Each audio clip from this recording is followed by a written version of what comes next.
ಗುರು ರಾಘವೇಂದ್ರಾಯ ನಮಃ. ಭಕ್ತರೇ, ಇಂದು ನಾವು ಶ್ರೀ ರಾಘವೇಂದ್ರ ಸ್ವಾಮಿಗಳ 5 ಪ್ರಸಿದ್ಧ ಪವಾಡ ಕಥೆಗಳು ತಿಳಿದುಕೊಳ್ಳೋಣ. ಇವು ನಂಬಿಕೆಯ ಪ್ರತೀಕ, ಭಕ್ತಿಯ ಶಕ್ತಿ ಹಾಗೂ ಗುರುಗಳ ಕೃಪೆಯ ಜೀವಂತ ಸಾಕ್ಷಿ. ಮೊದಲನೆಯ ಪವಾಡ ತಿಳಿದುಕೊಳ್ಳೋಣ. ಒಬ್ಬ ಬಡ ರೈತನ ಹೊಲಕ್ಕೆ ನೀರು ತುಂಬಿಸಿದ ಪವಾಡ. ಹಿಂದಿನ ಕಾಲದಲ್ಲಿ ಒಂದು ಬಡ ರೈತನ ಹೊಲ ಬರದಿಂದ ಒಣಗಿತ್ತು.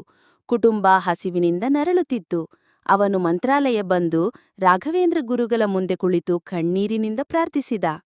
ಆ ರಾತ್ರಿ ಸ್ವಾಮಿಗಳು ಅವನ ಕನಸಿನಲ್ಲಿ ಬಂದು ಹೇಳಿದ್ದರು, ಮಗನೇ, ನಿನ್ನ ಹೊಲಕ್ಕೆ ನಾಳೆ ಹೋಗಿ ನೋಡು ಎಂದು. ರೈತನು ಬೆಳಿಗ್ಗೆ ಹೊಲಕ್ಕೆ ಹೋದಾಗ ಅಲ್ಲಿ ನದಿ ಹರಿದಂತೆ ನೀರು ತುಂಬಿಕೊಂಡಿತ್ತು. ಬೆಳೆಗಳು ಹಸುರಾಗಿ ಅರಳಿದ್ದವು. ಇದರ ಅರ್ಥ, ನಿಜವಾದ ಭಕ್ತಿಯಿಂದ ಮಾಡಿದ ಪ್ರಾರ್ಥನೆ ಅಸಾಧ್ಯವನ್ನೂ ಸಾಧ್ಯವಾಗಿಸುತ್ತದೆ.